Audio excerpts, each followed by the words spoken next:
Bonsoir à tous et bienvenue à ce nouveau webcast Sony. Ce soir, notre ambassadeur Marc Aladef va vous proposer quelques-unes des nouvelles optiques full frame de chez Sony. En disant, ce sera le 24 septembre, G Master 2, le f2.8, le nouveau, et puis un nouveau 1635 avec Power Zoom, c'est le G F4. Marc, il a préparé plein de petites vidéos, plein d'images pour vous montrer, montrer ce que ça sait faire. Et il va commencer avec ça immédiatement. Bienvenue, Marc. Bienvenue, merci. Effectivement, au menu de ce soir, nous avons deux des dernières optiques Sony. Le 2470 2.8 G Master 2 qui remplace l'ancien G Master et le Power Zoom 1635 F4G qui remplace le 1635 F4 Zeiss. Les deux optiques remplacées étant des optiques qui étaient parmi les premières qui avaient été faites il y a au moins 5 ans et donc qui avaient nettement besoin d'un rafraîchissement. Voilà, on va commencer peut-être par le 2470. Et je vais d'abord vous parler de l'optique. Donc, je vais basculer ici.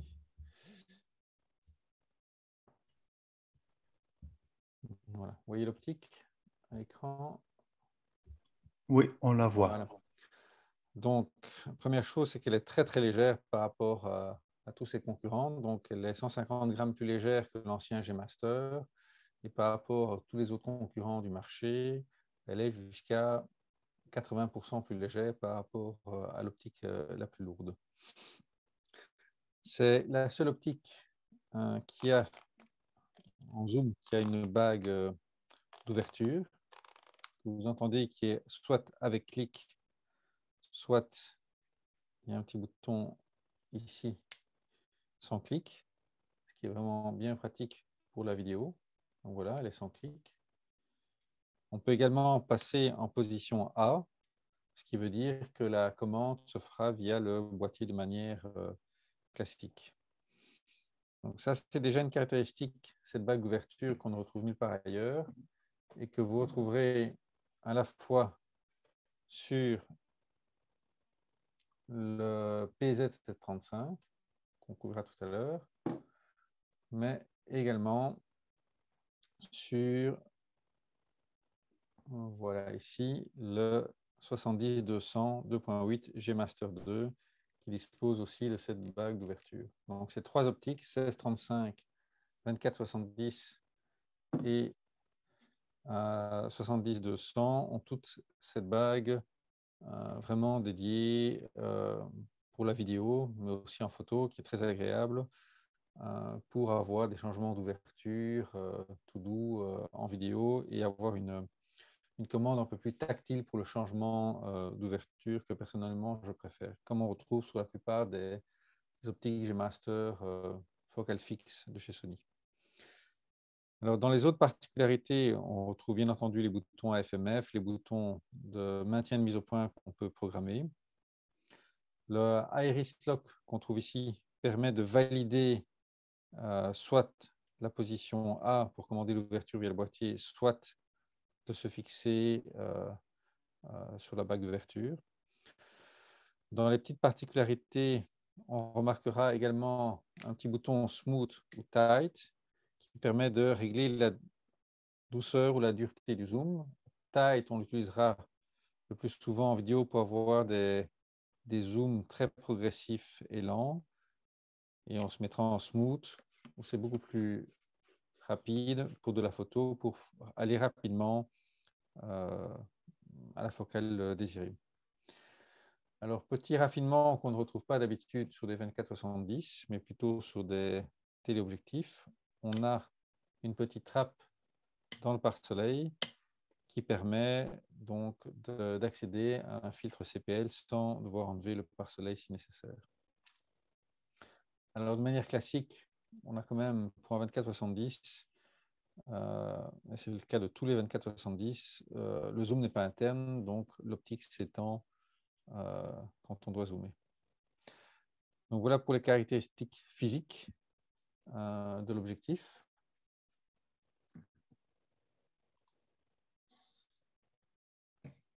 On pourrait également mentionner le fait que la distance minimum de mise au point est assez courte et que donc on a un rapport de grossissement de 0,32 qui est assez élevé, qui permet donc de faire un peu de proxy photographie avec cette optique. Dans les caractéristiques, on va commencer par le piqué. Donc, je vais vous montrer ça. Donc, voilà. Donc, j'ai testé le Sony G Master 2 par rapport à l'ancien G Master et par rapport à ses concurrents du marché. On a vraiment quelque chose d'excellent à toutes les focales et même d'outstanding, donc de superbe, sur un A7R4, donc de 61 millions de pixels. On est dès la pleine ouverture à un grade excellent ou superbe au centre. Les coins sont déjà très bons et on atteint l'excellence soit vers f5.6, soit vers f4. La focale de 70 mm étant la meilleure si on doit comparer par rapport au reste. Donc, ce sont des performances très proches de ce qu'on a sur le 70-200 G Master 2, quelque chose qui est assez exceptionnel pour un zoom. Ce sont des performances qu'on retrouve en général dans les meilleures focales fixes. Et si l'on compare au G Master, là, on est au moins un grade meilleur partout. Et par rapport à la concurrence, certains font aussi bien sur une petite partie de la plage focale, mais aucun n'a cette cohérence sur l'entièreté de la plage focale. Donc là, d'un point de vue performance optique, j'ai eu beau chercher, je n'ai trouvé vraiment aucun défaut. D'un point de vue piqué, c'est vraiment excellent sur 60 millions de pixels et en dessous, ce sera juste parfait sur 24, 33 ou 42 millions de pixels ou 50. Ce sera parfait du centre au coin. Donc une très très belle consistance du centre au coin également. Alors pour vous montrer ça en image, j'avais sélectionné ici quelques photos. Je vais me mettre en full screen. Voilà. Donc on peut zoomer où on veut dans l'image. La qualité est absolument parfaite. Vous ne le verrez sans doute pas sur votre écran, mais même dans les coins extrêmes, on a quelque chose de parfait. Et donc, des tirages d'1 mètre sur 2 de qualité parfaite seront possibles sans aucun souci. Si je regarde un portrait, voilà. Voilà un portrait, on a un très beau bokeh, un flou d'arrière-plan assez doux. Et on voit que la mise au point sur les yeux est parfaite et on a vraiment tous les détails de l'œil, des cils. Donc, on a vraiment quelque chose de très proche d'une excellente focale fixe. On remarquera aussi que le rendu des couleurs est également parfait. Ce n'est pas trop saturé, ce n'est pas trop contrasté. Il y a juste ce qu'il faut. Donc, comme une optique généraliste pour du mariage, du reportage, on a vraiment quelque chose où très très peu de retouches sont nécessaires. Regardez le rendu par exemple, de ces frais, je n'ai absolument rien retouché. Donc on a vraiment quelque chose de très très bon d'un point de vue colorimétrie. Pour parler de l'évolution du flou d'arrière-plan avec des arrière-plans un peu fouillis, voilà ce que ça donne. Donc on a quand même quelque chose de très doux pour un arrière-plan qui en général donne quelque chose de nerveux comme des feuillages. Donc une très très bonne qualité du flou d'arrière-plan. Alors, dans la forme des ronds de bokeh, Donc, voici à 70 mm. On a quelque chose qui est parfait d'un point de vue forme, tout à fait rond. Grâce aux 11 lamelles de diaphragme, on commence à voir que ce n'est pas tout à fait rond uniquement à F8, mais donc en deçà, on a vraiment quelque chose de parfait d'un point de vue forme. Par contre, et c'est un des seuls peut-être défauts de l'optique, dans des situations difficiles, je dis vraiment dans cette situation-là où c'est vraiment des LED qui sont très difficiles à reproduire, on peut remarquer des traces de ce qu'on a de tranches d'oignon, de onion rings dans les ronds de bokeh. Donc ça, par rapport à une pure focale fixe, c'est un des seuls points où on peut remarquer que le rond de bokeh, dans des situations difficiles, n'est pas absolument parfait. Par contre, dans d'autres situations, où j'ai également d'autres ronds de bokeh, ils sont très peu texturés, mais là, dans cette situation-là, j'ai réussi à avoir ces tranches d'oignon de temps en temps, quoi. Donc ça, c'est le seul petit défaut que j'ai pu lui trouver en termes de bokeh. Alors, d'un point de vue résistance au flair, aberration chromatique, vous voyez que ce n'est pas parfait par rapport à une focale fixe, mais par rapport à tous les zooms que j'ai pu tester, tous les 24-70, c'est vraiment le meilleur du lot. Mais on n'atteint pas le niveau d'une pure focale fixe en termes de résistance au flair. Mais par rapport à tous les autres, on est bien meilleur. Voilà quelques exemples. Et par contre, d'un point de vue aberration chromatique, on a beau en chercher, on ne voit absolument rien du tout. Là, c'est parfait. Voilà. Ça, c'est pour cet aspect-là. Je vais vous parler maintenant un peu des performances de l'autofocus. Voilà, je vais agrandir ceci. Donc, j'avais fait une rafale avec le Sony A1 qui permet donc de faire jusqu'à 30 images par seconde. Je n'ai pas pris la rafale maximum pour des raisons d'économie sur la carte et je n'avais pas l'envie de trier non plus des milliers de photos de rafale. Donc, j'ai fait quelques séances de rafale à 15 images par seconde sur le A1 et je n'ai eu absolument aucun déchet. Donc, toutes les séquences étaient parfaites, y compris quand les sujets s'approchaient très fort de moi. Donc, en général, ça va pour les sujets lointains jusqu'à 2-3 mètres, mais le passage où le sujet passe devant vous et s'éloigne est en général très, très difficile pour la plupart des objectifs. Ici, c'était parfait. Donc, je vais lancer la séquence. Vous voyez que tout est absolument parfait. Et donc là, d'un point de vue fiabilité de l'autofocus, silence, compatibilité avec les 30 images par seconde du A1, on est sur quelque chose qui était vraiment parfait. Donc voilà pour la rafale. Est-ce que vous avez des questions avant que je passe à la section vidéo plutôt? Là, pour l'instant, il n'y a pas encore des questions qui sont rentrées.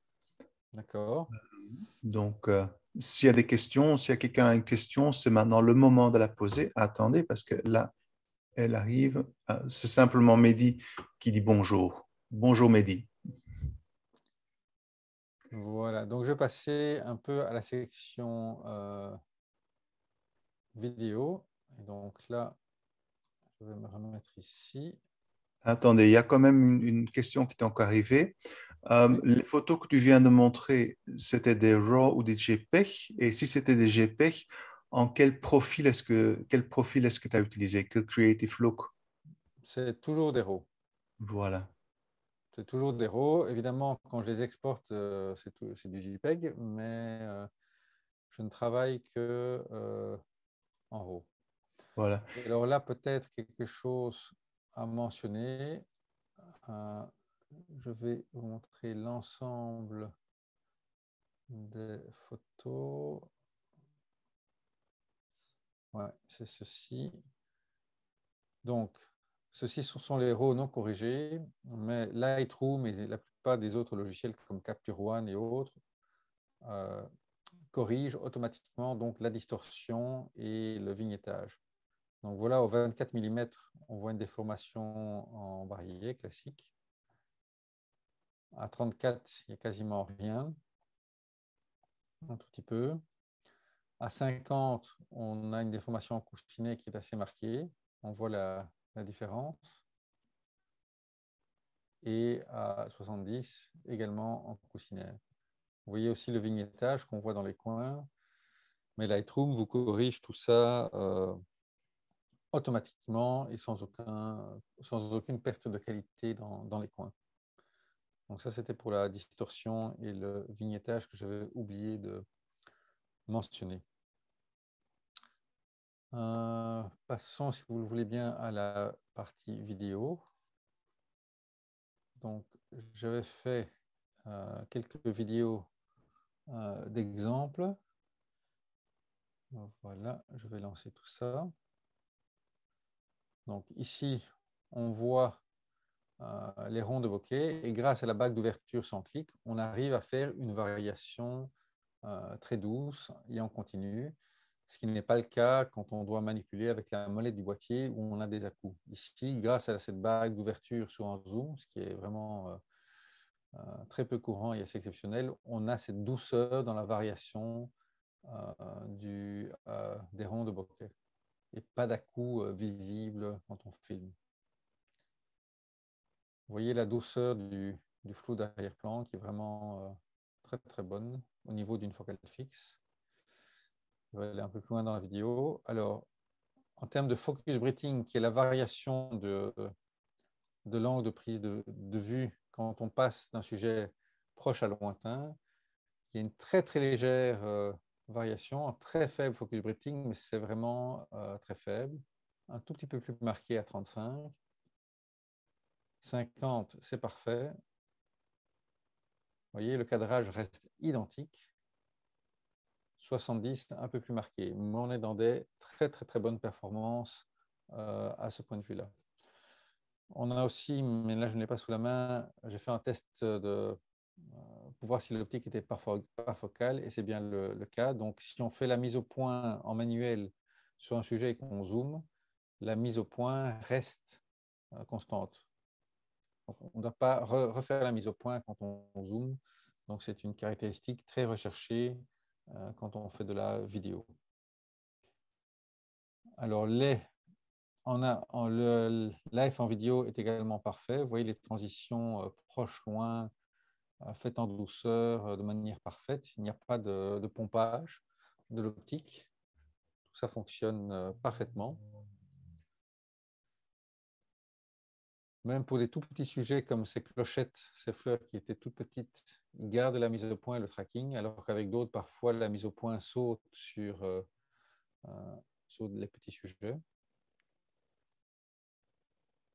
Voilà quelques détails d'objets de cette chaise, par exemple. On a aussi des très beaux dégradés vers l'arrière-plan. Et on a à chaque fois une image très, très piquée à l'endroit de la mise au point et des transitions très douces vers l'arrière-plan. Vous voyez, d'un point de vue rendu des couleurs, ici, c'est très naturel. Ce n'est pas sursaturé, ce n'est pas pâle non plus. C'est vraiment quelque chose qui se rapproche de ce qu'on voit en réalité, quoi. Donc, un très bel équilibre. Voilà pour les exemples de flair en live, les effets d'étoiles à f16.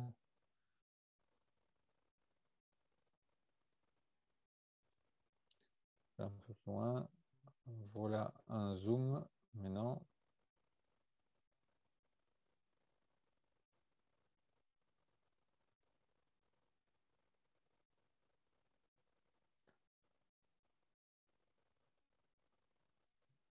Donc, on a quand même de la marge de 24 à 70 mm.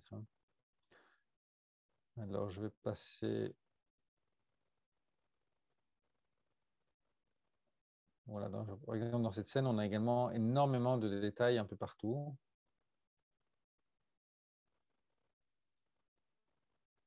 Je vais passer au portrait. Voilà quelques vidéos avec des portraits. Un très très bon rendu des tons chers. De nouveau, très naturel. Et une mise au point parfaite. Ici, on voit donc les ronds de bokeh et pas d'effet de tranche d'oignon visible en vidéo. Donc là, c'était parfait pour le rendu des ronds de bokeh en arrière-plan.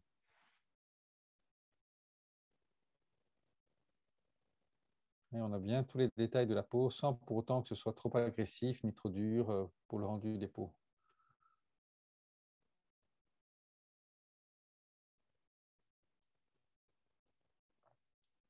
Loin.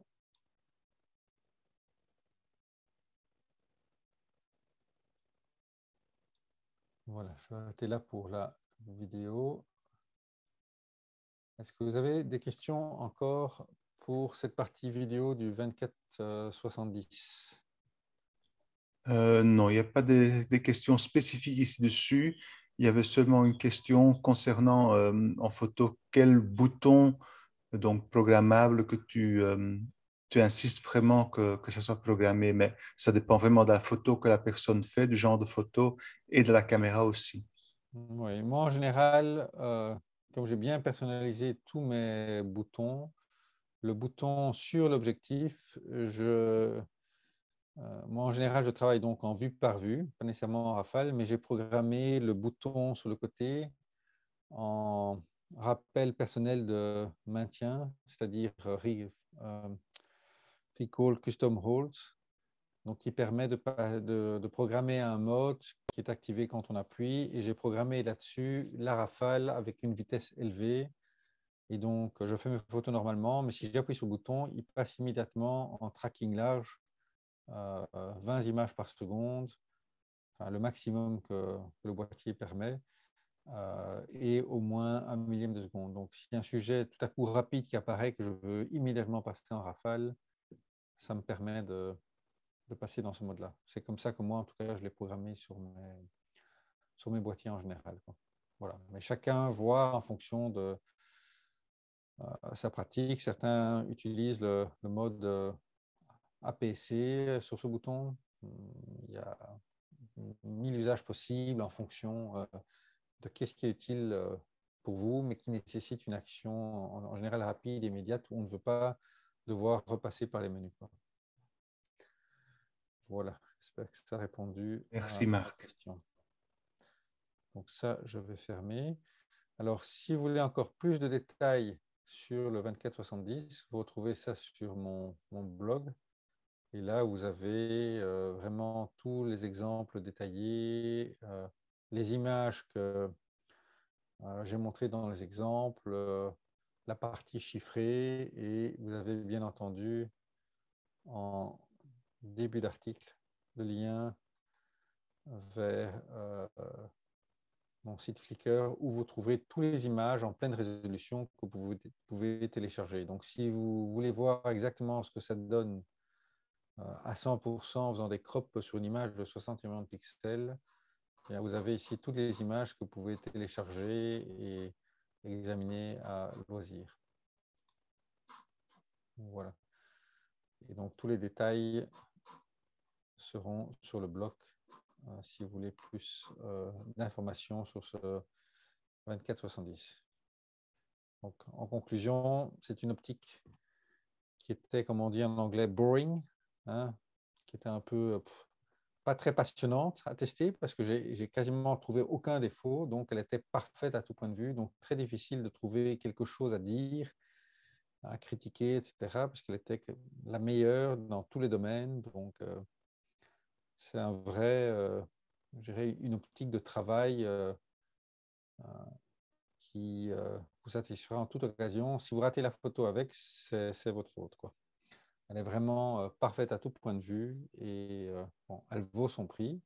C'est certes un investissement, mais euh, je vois mal comment on pourrait faire mieux que ce qui a été fait dans cette optique G Master 2 pour les 5 à 10 ans qui viennent. Voilà, c'était vraiment une optique parfaite. Moi, j'ai vendu mes anciennes optiques pour pouvoir passer sur celle-là. Voilà, vraiment une optique d'exception. Tout comme le 70-200, avec ces deux optiques-là, vous avez vraiment quelque chose de parfait. Voilà, je vous propose de passer peut-être au PZ735, s'il n'y a plus de questions. C'est bon pour Non, vous? apparemment, tout le monde a tout compris. Parce que là, il n'y a pas de Ok. questions spécifiques dessus. Ok, donc passons sur le 1635, que je vais voir. Donc on est ici. Voilà. C'est la mise au point. Oui. Donc, le PZ735, la première chose, c'est vraiment le fait qu'il soit aussi compact et léger. Il fait à peine 350 grammes de mémoire. Donc, par rapport à le G-Master 2.8 ou par rapport aux ACE ou tous les autres concurrents, il est vraiment extrêmement léger et compact. Donc, pour une utilisation sur une gimbal, par exemple, ce sera parfait, ou pour du Vlog. Alors, de quoi est composée cette optique? Sa plus grande particularité, c'est le power zoom, c'est-à-dire que le zoom n'est pas physique, comme sur la plupart des optiques, mais motorisé. Il s'actionne soit avec cette bague, donc la bague de zoom classique, mais qui n'a pas d'arrêt, soit avec cette molette ici, donc télé ou wide, qui permettent d'actionner le zoom. Et en fonction de la vitesse à laquelle on appuie sur cette molette, le zoom est plus ou moins rapide. Des fonctionnalités méconnues de ce power zoom, c'est qu'en fait, ce zoom peut également être actionné avec votre boîtier. Si vous avez une caméra type FX6 ou sur le A1, il y a moyen, ou même sur le A7 IV, il y a moyen de programmer des boutons pour actionner le power zoom. Donc, ça permet de ne pas du tout toucher à l'optique et d'actionner le zoom à partir du boîtier directement. Et sur la petite information, Marc, sur le ZVE10, on peut aussi le faire à partir du boîtier. Oui, avec la petite molette tout au-dessus, je Oui, suppose. exact. Tout à fait. Soit on le programme sur des boutons qui n'ont pas ça, soit sur le ZVE10, effectivement, il y a ce petit bouton, ce petit levier qui est directement intégré. Une autre fonctionnalité pour actionner le Power Zoom qui est méconnue, c'est par exemple si, je vais le montrer directement, parce que je ne connais pas la référence par cœur, je vais basculer ici. Excusez-moi, je vais revenir ici. Donc, il y a le grip Sony. Donc, je ne sais pas si tu te souviens de la référence. Tu te souviens de la référence du grip Sony pour le Vlog? Voilà, le GP VPT2BT, qui est ce. Voilà. Ce grip qui fait à la fois télécommande et mini trépied dispose également d'une commande de zoom ici. Il s'apparie en Bluetooth avec le boîtier. Il permet également de commander le power zoom. Donc c'est pratique si on fait du Vlog, on peut zoomer en appuyant sur ce bouton. Il y a télé wide ou même si on a une télécommande Bluetooth, il y a moyen d'actionner le Power Zoom. Il existe des options dans le menu pour régler même cette vitesse. Donc, il y a vraiment un niveau comment est-ce qu'on dit ça en français, de sophistication très, très élevé pour gérer ce Power Zoom. Avec une télécommande, avec le mini trépied, avec le boîtier, avec la bague ou avec la molette directement sur l'objectif. Donc vraiment, une très grande variété de possibilités d'actionner ce zoom et y compris de régler sa vitesse, quoi. Donc, pour les vidéastes, c'est vraiment ultra complet et très puissant de pouvoir faire ça. Même si, par exemple, vous avez mis le boîtier à distance, vous savez commander le zoom à distance, quoi, ce qui est vraiment peut être très pratique si vous filmez dans des environnements multicam et que vous devez actionner le zoom et que vous ne pouvez pas vous déplacer. Donc, je reviens sur voilà, ici. Donc, on a réussi à caser également donc, la bague d'ouverture, le fait d'avoir l'aspect clic ou pas cliquer, un bouton AFMF, un bouton de rappel de maintien de mise au point, et tout ça, on est arrivé à le caser dans une optique qui est ultra compacte, etc. Donc, c'est une prouesse en termes d'ingénierie et on aurait pu penser qu'il y aurait des compromis à cause de toutes ces sophistications sur la qualité optique, mais il n'en est rien, comme je vais vous l'expliquer maintenant. Voilà, ça c'était pour les contrôles de l'objectif. Je repasse maintenant ici. On va prendre le 1635 qui est ici. On va prendre... Je vais d'abord vous parler de la distorsion. Est-ce que c'était... Laissez-moi retrouver la distorsion, ça va être... Voilà. Donc la distorsion, par contre, comme très souvent, on fait des efforts sur la partie piquée, résistance au flair, etc. Mais vu que la plupart des logiciels savent faire des corrections optiques pour le vignettage et la distorsion, les opticiens préfèrent optimiser les autres paramètres, y être moins bon sur ces paramètres vignettage et distorsion et laisser ça à la partie logicielle, le soin à la partie logicielle de corriger ces défauts. Donc voilà à 16 mm la distorsion et le vignettage. Et voilà ce que donne la photo après correction automatique, soit dans les JPEG, soit en Lightroom ou en Capture One. Donc voilà, l'avant, après. Même chose à 35 mm, mais là, les défauts sont nettement moindres. Donc ça, c'était pour la distorsion. Donc, point de vue piqué, je vais revenir ici.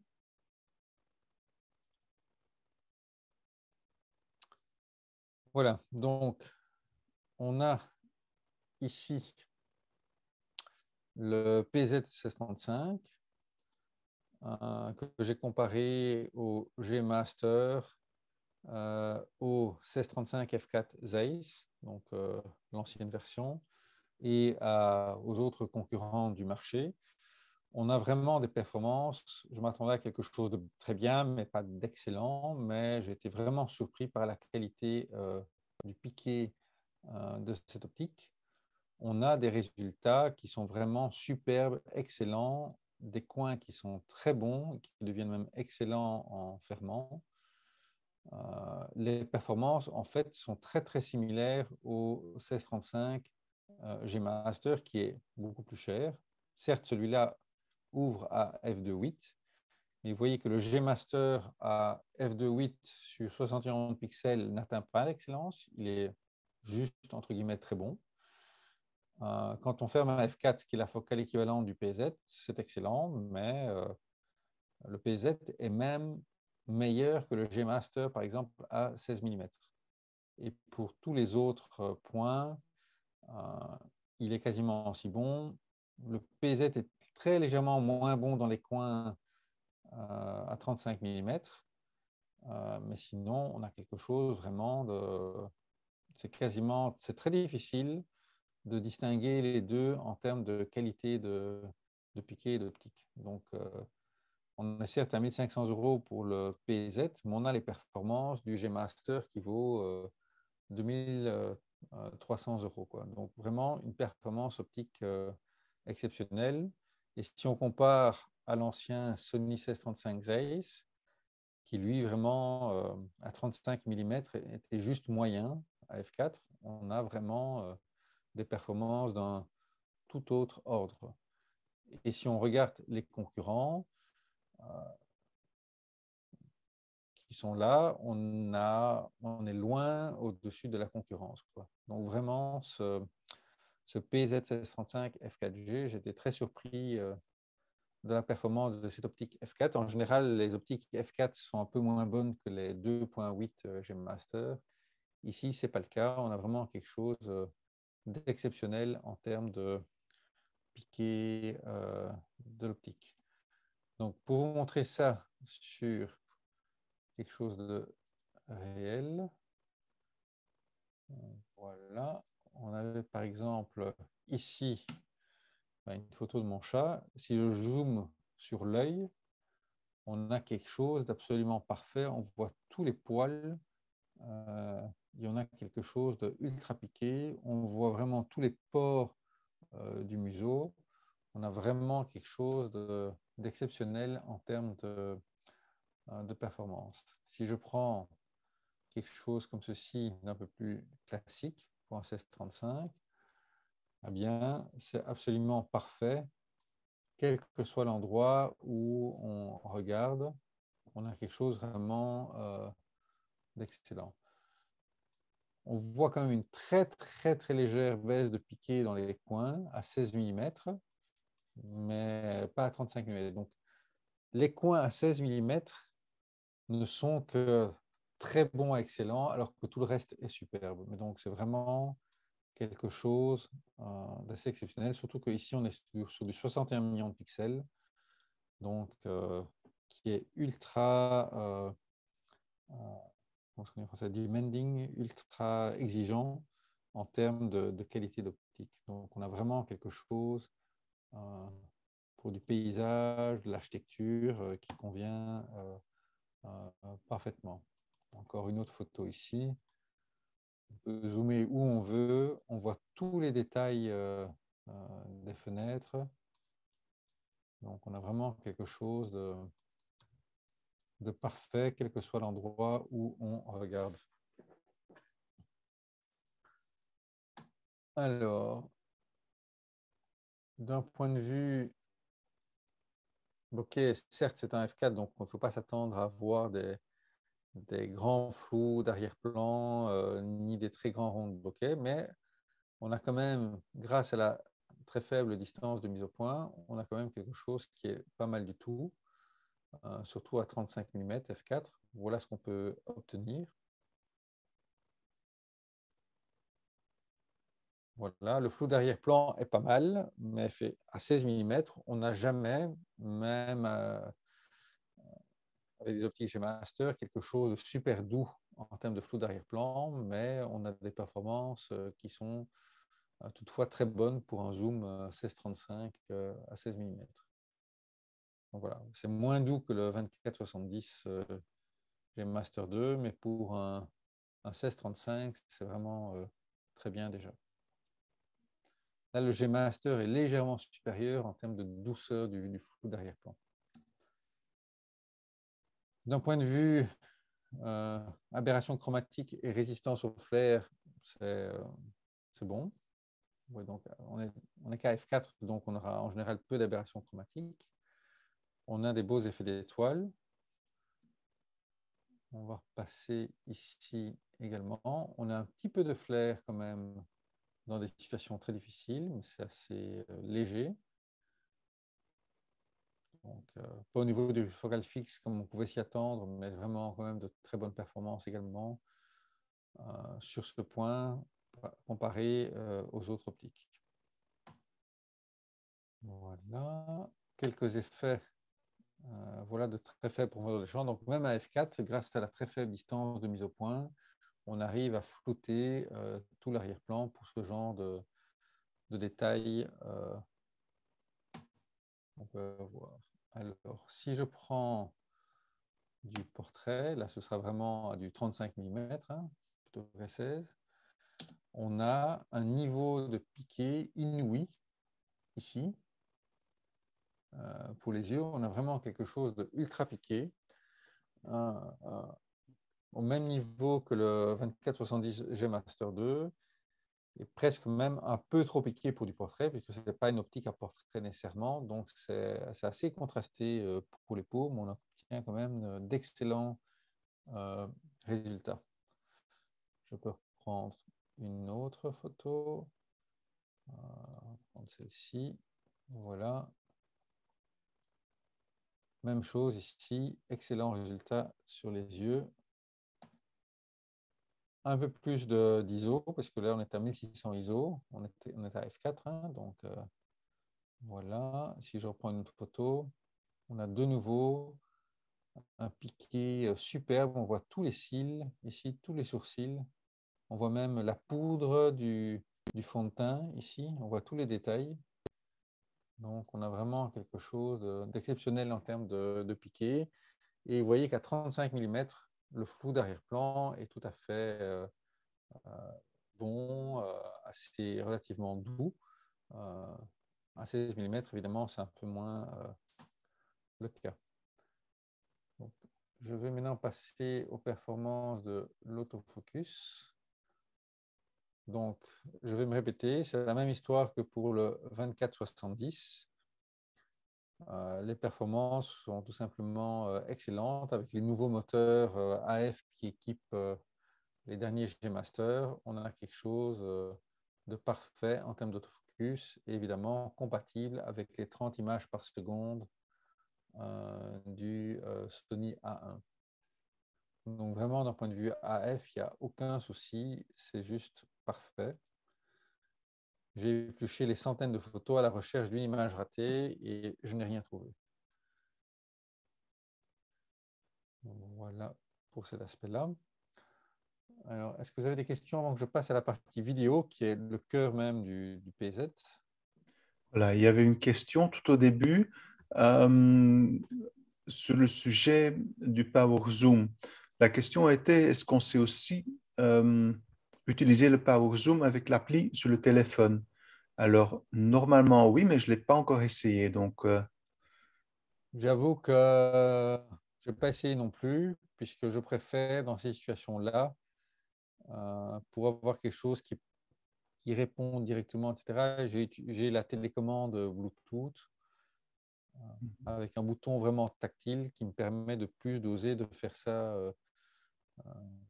je trouve, plus facilement que de devoir ouvrir l'application, etc., quoi. Donc, ma préférence, c'est quand même d'acheter ces petites télécommandes Bluetooth à 25-30 euros, qui est très pratique et qui assure, parce que selon que vous êtes sur iOS, Android, il y a parfois des problèmes de connectivité. Avec la télécommande Bluetooth, vous êtes directement prêt. C'est vraiment très pratique, quoi. oui, exact. Voilà, merci. Voilà.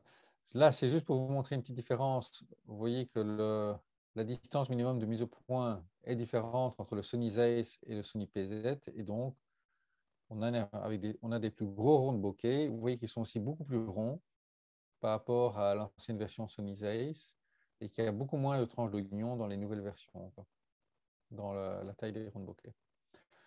Donc, je vais faire défiler un petit peu. Voilà. Vous allez voir le Power Zoom en action. Voilà, un dézoomage très progressif. Vous pouvez essayer de faire ça à la main. C'est impossible d'avoir cette régularité.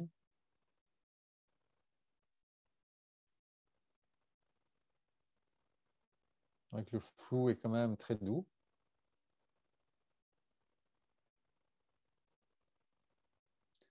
Voilà le Power Zoom également en action.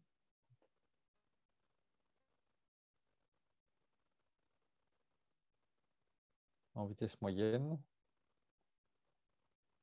En vitesse un peu plus lente. Vous voyez qu'en fonction... Et puis là, j'accélère de plus en plus. Donc, en fonction du niveau que vous mettez sur le bouton qui se trouve sur l'objectif, vous pouvez aller très vite ou pas.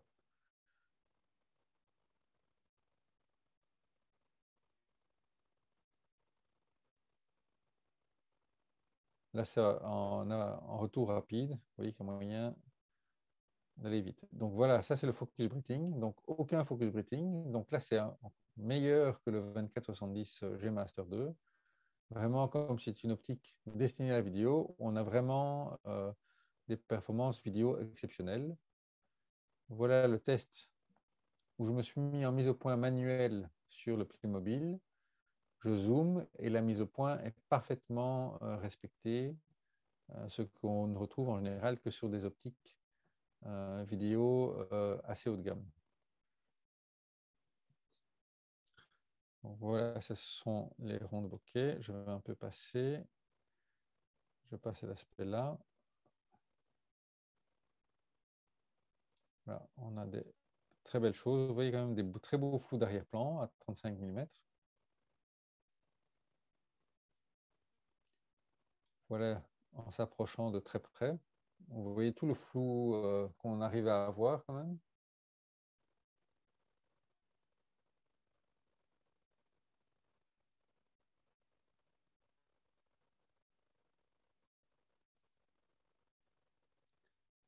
C'est pour la résistance au flair. Vous voyez que c'est vraiment en conditions réelles, aucun problème. Je vais passer quelques autres exemples ici en vidéo. Donc les images sont vraiment très croustillantes, les couleurs très naturelles.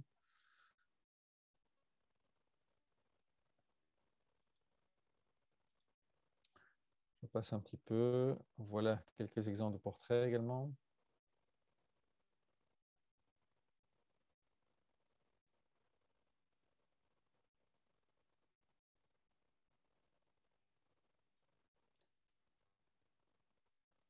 Très beau flou d'arrière-plan là.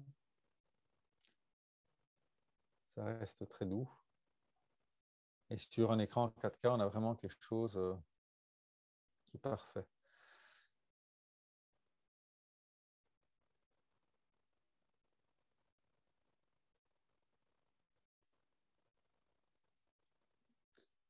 Alors, je l'ai également comparé à quelque chose qui normalement n'est pas comparable. Donc, vous trouverez bien entendu mon test complet sur le blog. Et alors, comparé à l'optique G Master, l'optique G Master est moins tournée vers la vidéo, mais il existe une autre optique chez Sony, vidéo 1635. Je vais vous montrer un petit instant. Voilà.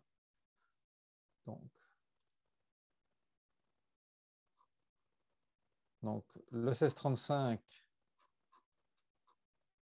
donc ça c'est le PZ par rapport à la version Zeiss. Son avantage, c'est qu'elle ne s'agrandit pas.